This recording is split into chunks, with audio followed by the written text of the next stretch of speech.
पढ़े थे सब। चलो बोलिए। गैर संवैधानिक निकाय, देखिए आज हम लोग का पॉलिटी का डिस्कशन स्टार्ट है और हम लोग आज टॉपिक पढ़ रहे हैं गैर संवैधानिक निकाय, नॉन कॉन्स्टिट्यूशनल बॉडीज। ठीक है, देखिए पहला आपको नीति आयोग, हम लोग पॉलिटी का टॉपिक डिस्कस कर रहे हैं और हम लोग पढ़ेंगे NITI Aayog, national institute for training India. NITI Aayog का गठन जो है आपको केंद्र सरकार द्वारा 1 जनवरी 2015 को योजना आयोग का स्थान पर किया गया था। योजना आयोग का स्थान पर जब केंद्र सरकार में जो मोदी सरकार जो आई तो योजना आयोग का नाम कर दिया गया, नीति आयोग कर दिया गया। यह सरकार के थिंक टैंक के रूप में सेवाएं देता है।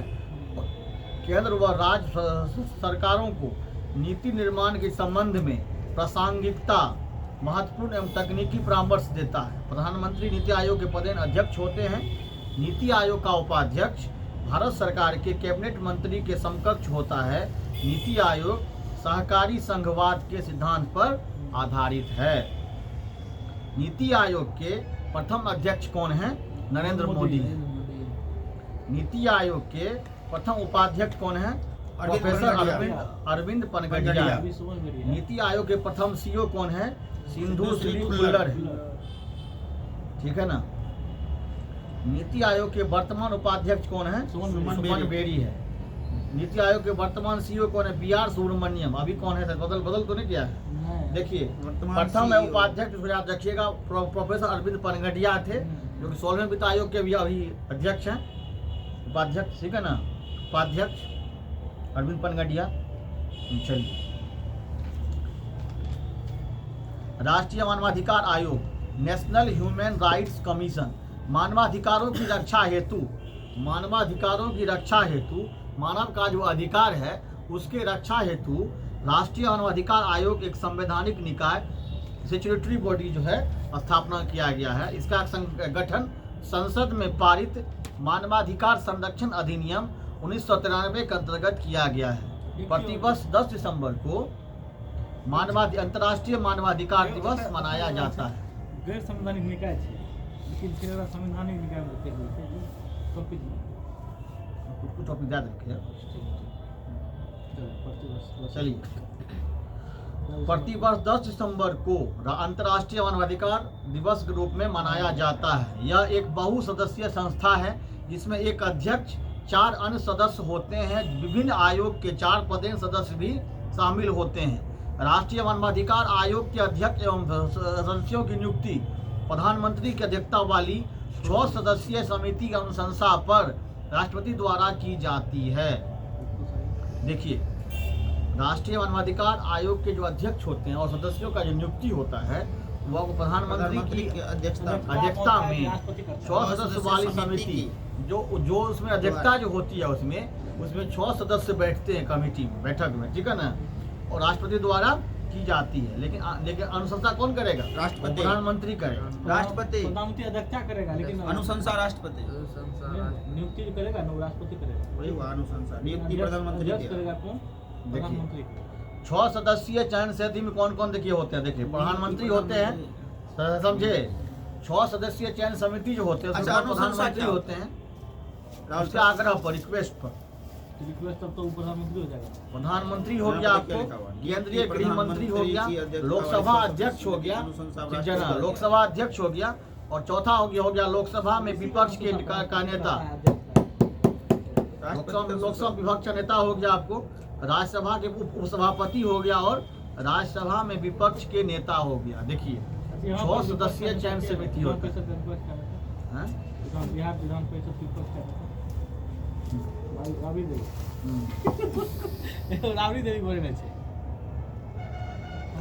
लोकसभा का राहुल गांधी, राज्यसभा का तेजस्वी यादव। नहीं, ये तो हो गया विधानसभा का। हाँ, खड़गे बताए। आयोग के अध्यक्ष और सदस्यों का कार्यकाल अधिकतम 3 वर्ष या 70 वर्ष की आयु तक होता है। आयोग को दीवानी न्यायालय की सभी शक्तियां प्राप्त है। किसी कृत्य की तिथि से 1 वर्ष बीत जाने के बाद आयोग को उस मामले में किसी प्रकार की जांच का अधिकार नहीं है। इसका मुख्यालय कहाँ है? दिल्ली में स्थित है। चलिए, राज्य मानवाधिकार आयोग, स्टेट ह्यूमन राइट कमीशन, मानव अधिकार संरक्षण अधिनियम 1993 न केवल केंद्र में बल्कि राज्यों में भी मानव अधिकार आयोग की स्थापना का प्रावधान करता है। मतलब मानव अधिकार संरक्षण अधिनियम 1993 के अंतर्गत ही जो है आपको राष्ट्रीय मानवाधिकार आयोग और राज्य मानवाधिकार आयोग का क्या किया गया, गठन किया गया। राज्य मानवाधिकार आयोग एक बहुसदस्यीय निकाय है जिसमें एक अध्यक्ष तथा 2 अन्य सदस्य होते हैं। इस आयोग का अध्यक्ष उच्च न्यायालय का सेवानिवृत्त मुख्य न्यायाधीश तथा सदस्य उच्च न्यायालय के सेवानिवृत्त कार्यरत न्यायाधीश होते हैं। जो मतलब उच्च न्यायालय से न्यायाधीश रिटायर हो गए हैं वो उसके अध्यक्ष होते हैं। और सदस्य में कौन होते हैं? उच्च न्यायालय के सेवानिवृत्त कार्यरत या न्यायाधीश या रिटायर्ड या कार्यरत, वो क्या होंगे? इसके सदस्य होंगे। आयोग के अध्यक्ष एवं अन्य सदस्यों का कार्यकाल 3 वर्ष या 70 वर्ष की नियुक्ति तक होता है इसका, ठीक है ना। ये पुनर्नियुक्ति के लिए पात्र हैं। मानवाधिकार आयोग और राज्य मानवाधिकार आयोग। हाँ, राज्य मानवाधिकार आयोग के अध्यक्ष और सदस्यों की नियुक्ति राज्यपाल, जिस तरह से वहाँ राष्ट्रपति करते थे उस तरह से यहाँ पे क्या कौन करते हैं? राज्यपाल करते हैं। परंतु उनको पदमुक्त केवल राष्ट्रपति कर सकते हैं, ना कि राज्यपाल। आप जाने होंगे चीफ जस्टिस के बारे में, जिस तरह से चीफ जस्टिस मतलब किसी भी राज्य का चीफ जस्टिस मतलब उच्च न्यायालय के जो चीफ जस्टिस होते हैं उसकी नियुक्ति की जाती है राज्यपाल के द्वारा, लेकिन उसका जो पद मुक्त होगा वो राष्ट्रपति के द्वारा ही होगा, चाहे वो उच्चतम न्यायालय का हो या उच्च न्यायालय का, ठीक है ना। उसी तरह से ये भी है। अब देखिए राष्ट्रीय महिला आयोग, national commission for women, Bharat सरकार द्वारा महिलाओं के उत्थान विकास तथा सहयोग हेतु राष्ट्रीय महिला आयोग अधिनियम 1990 के अंतर्गत 31 जनवरी 1992 को राष्ट्रीय मानवाधिकार आयोग की स्थापना की गई थी। यह एक संवैधानिक निकाय थी, स्टैट्यूटरी बॉडी था ये। हाँ, राष्ट्रीय महिला आयोग ने एक अध्यक्ष, एक सचिव तथा 5 अन्य सदस्य होते हैं।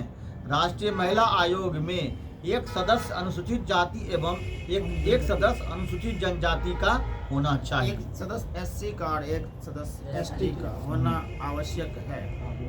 महिला राष्ट्रीय महिला आयोग में एक अध्यक्ष, एक सचिव तथा 5 अन्य सदस्य होते हैं।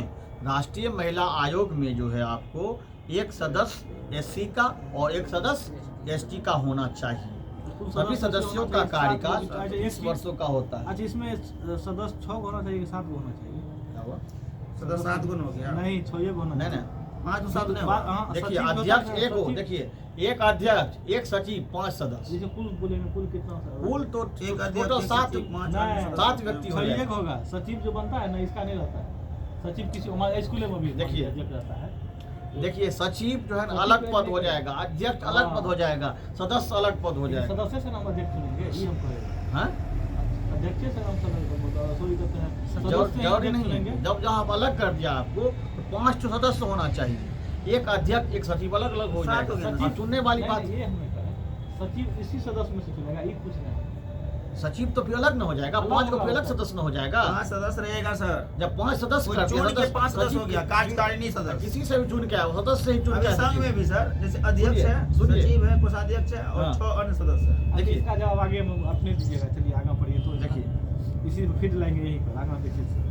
सभी सदस्यों का कार्यकाल 3 वर्ष का होता है, परंतु वे किसी भी समय केंद्र सरकार को त्यागपत्र देकर पदमुक्त हो सकते हैं। इसके अतिरिक्त केंद्र सरकार विशेष परिस्थितियों में इसके कार्यकाल से पहले विषय हटा। देखिए आपका कहना, देखो हम जानते हैं आप क्या कहना, आप ये कहना चाह रहे थे कि सदस्य में से कोई सचिव या अध्यक्ष बनता है, लेकिन उसको फिर यदि उसमें से कोई सचिव से यदि कोई अध्यक्ष बन गया या कोई सचिव बन गया सदस्य से, उस सचिव का फिर कोटा 5 को पूरा करना पड़ेगा। वो तो ठीक है, उसका डाटा हम याद रखना है ना, डाटा याद रखना पड़ेगा। ये कहना था किसे क्या करना, हम इनका मेरा क्या? कुल सदस्य जिसे कहता है, कुल सदस्य इसमें नहीं पूछेगा। कुल सदस्य तो 5 नहीं। होगा, 5 का नहीं होगा। सदस्य 5 भी होगा। क्या कहना है कि उसी 5 सदस्य में से एक अध्यक्ष बन गया। कुल नहीं, कितने नहीं, लोग चाचा, होते हैं? कुल कितने लोग होते कितने हैं? मेंबर होता है आदमी हाँ। पूछेगा, आदमी तब तब होगा। 7 होगा। नहीं तो केवल 7 सदस्य होगा ना, 5 7 होगा। सदस्य होगा तो 5 होगा। सदस्य होगा तो 5 होगा। कंफ्यूज कर दिया, आगे हम पढ़े थे लेकिन इसलिए हम कंफ्यूज हैं। केंद्रीय अन्वेषण bureau, central bureau of investigation, CBI, Sansthanam समिति के अनुशंसाओं पर भ्रष्टाचार की रोकथाम हेतु गृह मंत्रालय के द्वारा एक प्रस्ताव द्वारा सीबीआई की स्थापना की गई। सीबीआई का फुल फॉर्म होता है सेंट्रल ब्यूरो ऑफ इन्वेस्टिगेशन।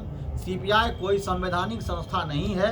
इसे जांच संबंधी शक्तियां दिल्ली विशेष पुलिस अधिष्ठान अधिनियम 1946, Delhi special police establishment act से प्राप्त होती है। सीबीआई भारत सरकार के कार्मिक लोक शिकायत एवं पेंशन मंत्रालय के अधीन अपने कार्यों का निष्पादन करती है। वर्तमान में केंद्रीय अन्वेषण ब्यूरो देश की शीर्ष जांच एजेंसी, टॉप इन्वेस्टिगेशन एजेंसी है। केंद्रीय अन्वेषण ब्यूरो की स्थापना वर्ष 1963 में हुई थी। इससे पहले इस संगठन को विशेष पुलिस प्रतिष्ठान, स्पेशल पुलिस एस्टेब्लिशमेंट के नाम से जाना जाता था। मतलब केंद्रीय ब्यूरो सीबीआई की स्थापना जो है आपको वर्ष 1963 में हुई थी। और स्थापना से पहले, ठीक है ना, इसका नाम क्या था? विशेष पुलिस प्रतिष्ठान, स्पेशल पुलिस एस्टेब्लिशमेंट के नाम से जाना जाता था। वर्तमान में केंद्रीय अन्वेषण ब्यूरो, सेंट्रल ब्यूरो इन्वेस्टिगेशन देश को शीर्ष जांच एजेंसी, टॉप इन्वेस्टिगेशन एजेंसी है। सीबीआई जो है टॉप इन्वेस्टिगेशन एजेंसी है सीबीआई। इसका स्थापना वर्ष कब है? 1963 में। राष्ट्रीय महिला आयोग में कुल कितने सदस्य हैं? मेंबर जब सदस्य कहिएगा तो पाँचे गो सदस्य, पाँच अध्यक्ष सचिव अलग अलग काउंट होगा। कुल 5 सदस्य, सदस्य पाँचे गो होगा, अध्यक्ष और सचिव छोड़ के। एक अध्यक्ष हो गया, एक सचिव हो गया, सदस्य हो गया 5। सदस्य पाँचे गो। जो अलग अलग व्याख्या दिया है, जब ये आता है कि 7 को सदस्य, उसी में से एक सचिव एक अध्यक्ष देगा, तब वो चर्चा कर सकते थे। सदस्य पद को व्याख्या दिया है, अध्यक्ष जो एक है ना, अध्यक्ष, एक सचिव, 5 और सदस्य। अध्यक्ष को, हाँ, अध्यक्ष को जो है केंद्र सरकार नियुक्त केंद्र सरकार तो नियुक्त करता है। सचिव को भी सचिव को भी केंद्र सरकार नियुक्त करता है और 5 को सदस्य को भी केंद्र सरकार नियुक्त करता है। सचिव कहीं मतलब कभी कभी ऐसा होता है कि सचिव नहीं सचिव का नियुक्ति नहीं भी करता है। सचिव का नियुक्ति नहीं भी करता है, अध्यक्ष से वो अध्यक्ष का काम चला लेता है। सचिव तो वैसे रखता है, वैसे रखता भी है, नहीं भी रखता है, लेकिन अध्यक्ष रहेगा। 5 को सदस्य और अध्यक्ष रहेगा ही। सचिव रह भी सकता है, नहीं भी रह सकता। उस नंबर से नहीं बनाता है, यही ना पता सर्च मारे इसलिए मुझे पूरा चलिए आगे से बढ़िए। केंद्रीय सूचना आयोग, सेंट्रल इंफॉर्मेशन कमीशन, देख लीजिए, सेंट्रल इंफॉर्मेशन कमीशन जान लीजिए। केंद्रीय सूचना आयोग की स्थापना वर्ष 2005 में केंद्र सरकार के द्वारा किया गया था। इसकी स्थापना सूचना का अधिकार अधिनियम 2005 के अंतर्गत शासकीय राजपत्र अधिसूचना के माध्यम से की गई थी।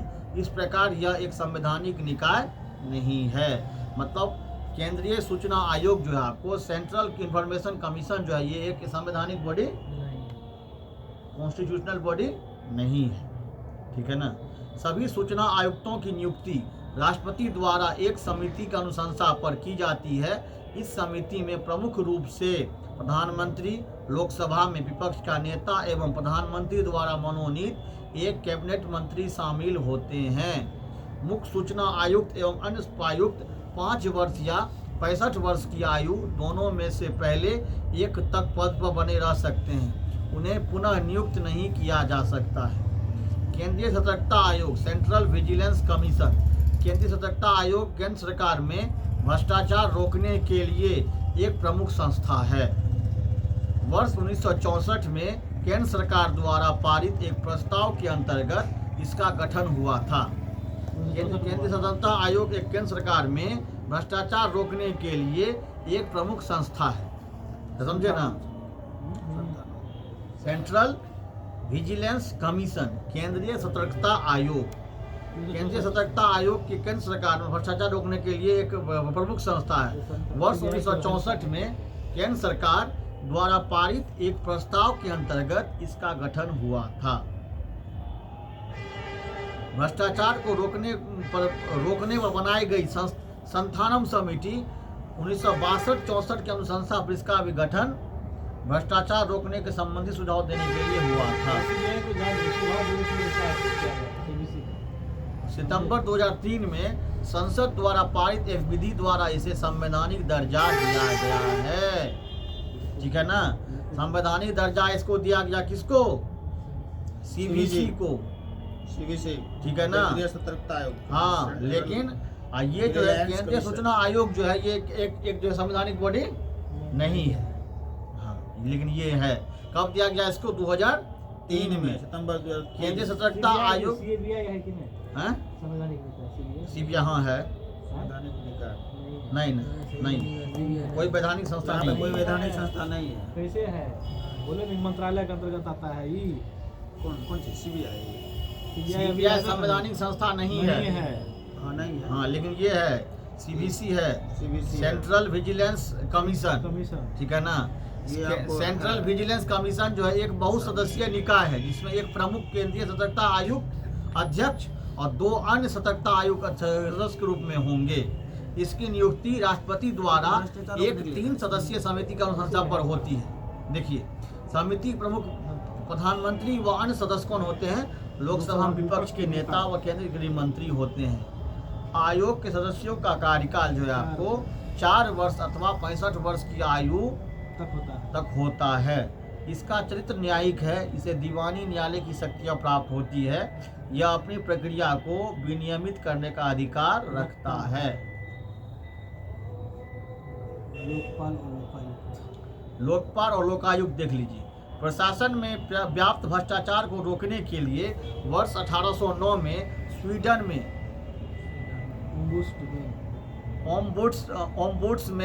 ओम्बुड्समैन की स्थापना की गई थी।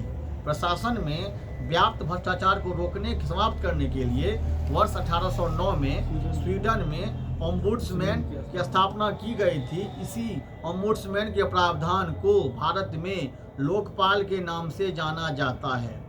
5 जनवरी 1966 को मोरारजी देसाई की अध्यक्षता में गठित प्रथम प्रशासनिक सुधार आयोग ने भारत में लोकपाल एवं लोकायुक्त की स्थापना का सुझाव दिया था। भारत में पहला लोकपाल तथा लोकायुक्त विधेयक वर्ष 1968 में सदन में पेश किया गया था, किंतु लंबे प्रयासों के बाद लोकपाल तथा लोकायुक्त विधेयक 2013 दोनों सदनों में पारित होने के पश्चात 1 जनवरी 2014 को प्रभावी हुआ। ठीक है ना। लोकपाल में एक अध्यक्ष तथा 8 सदस्य नियुक्त किए जाते हैं। लोकपाल की नियुक्ति प्रधानमंत्री की अध्यक्षता वाली एक समिति की सिफारिश पर राष्ट्रपति द्वारा की जाती है। इस चयन समिति में लोकसभा अध्यक्ष, सर्वोच्च न्यायालय का मुख्य न्यायाधीश या न्यायाधीश, लोकसभा विपक्ष नेता तथा एक प्रसिद्ध विधिवेत्ता शामिल होते हैं। सरकारी कर्मियों विशेषकर उच्च अधिकारियों के भ्रष्टाचार की जांच के लिए लोकपाल सर्वोच्च संस्था है। इसके दायरे में कुछ अपवादों के साथ प्रधानमंत्री को भी शामिल किया गया है, परंतु न्यायालय को लोकपाल के दायरे से बाहर रखा गया है। प्रथम लोकपाल अध्यक्ष के रूप में कौन थे? पिनाकी चंद्र घोष को नियुक्त किया गया। प्रथम लोकपाल अध्यक्ष कौन है? पिनाकी चंद्र घोष को नियुक्त किया गया। लोकायुक्त देखिए, लोकपाल तथा लोकायुक्त एक्ट 2023 को वैधानिक स्वरूप मिलने 2013 लोकपाल तथा लोकायुक्त एक्ट 2013 को वैधानिक स्वरूप मिलने के पहले अनेक राज्यों ने अपने राज्य में लोकायुक्तों की नियुक्ति की थी। सर्वप्रथम लोकायुक्त का गठन जो है आपको 1971 में महाराष्ट्र में हुआ था। सर्वप्रथम लोकायुक्त अधिनियम उड़ीसा में वर्ष 1971 में पारित हुआ था, परंतु इसे 1987 में लागू किया। पूछता है क्वेश्चन, सर्वप्रथम लोकायुक्त का गठन जो है कौन से राज्य में हुआ था? महाराष्ट्र में। कब? 1971 में। सर्वप्रथम लोकायुक्त अधिनियम किस राज्य में हुआ? उड़ीसा में 1970 में, परंतु इसे कब लागू किया गया? 1983 में लागू किया गया। लोकायुक्त 83 वर्ल्ड कप जिसमें धोनी 83 वर्ल्ड धोनी था। 83 वर्ल्ड कप कपिल देव। 83 के बाद कपिल देव, कपिल देव ये कपिल देव कपिल देव, हां सर लोकायुक्त और धोनी का 2011 में 83 के बाद 83 के बाद 83 के बाद देखिए 83 के बाद वर्ल्ड कप जीता 2007 T20 और 11 में 50-50 विश्व कप, ठीक है। 83 के बाद 11 में जीता, 11 के बाद 24 में जीता, लेकिन सपना टूट गया। फाइनल में जाके T20 7 में जीता, फिर 24 में लेकिन जीता। जबरदस्त खेला था, गजब जबरदस्त रहा, इतना अच्छा परफॉर्मेंस। इसकी नियुक्ति के समय राज्यपाल के द्वारा उस राज्य के उच्च न्यायालय के मुख्य न्यायाधीश और राज्य विधानसभा विपक्ष के नेता से परामर्श करना अनिवार्य है। अब देखिए, राष्ट्रीय अल्पसंख्यक आयोग, नेशनल कमीशन ऑफ माइनॉरिटीज, राष्ट्रीय अल्पसंख्यक आयोग और एक क्या है, एक गैर संवैधानिक निकाय। इसी लाइन में बस हाईलाइटेड करिएगा आप लोग, कौन सा गैर संवैधानिक निकाय है और कौन सा संवैधानिक निकाय है। नॉन कॉन्स्टिट्यूशनल बॉडीज या कॉन्स्टिट्यूशनल बॉडीज, ठीक है ना। केंद्र सरकार के द्वारा इसकी स्थापना राष्ट्रीय अल्पसंख्यक आयोग अधिनियम 1992 के अंतर्गत एक विधिक निकाय सिक्योरिटी बॉडी के रूप में की गई है। राष्ट्रीय अल्पसंख्यक आयोग में एक अध्यक्ष होते हैं, एक उपाध्यक्ष होते हैं और 4 अन्य सदस्य होते हैं और कुल सदस्य यहाँ पे 6 हो। इसमें 6 है, उसमें क्लियर नहीं किया है। अच्छा यही सर कंफ्यूजन इसमें कुल सदस्य 6 कैसे हुआ? इसमें कुल सदस्य को, इसमें सदस्य में से कोई उपाध्यक्ष बनेगा, कोई अध्यक्ष बनेगा, लेकिन उसमें वो बात लागू नहीं होता है। यही कंफ्यूज थे, इसीलिए हम तभी तो हाँ। बोल रहे थे आपको तभी से, यही लेकर हम बोल रहे थे। यहाँ आप क्या बोले, आपको क्या बोले, वहाँ कुल नहीं लिखा या कुल लिख दिया है, या कुल लिख दिया। एक मतलब हम लोग अपना हाँ। अथी कर रहे थे। हाँ, चलिए।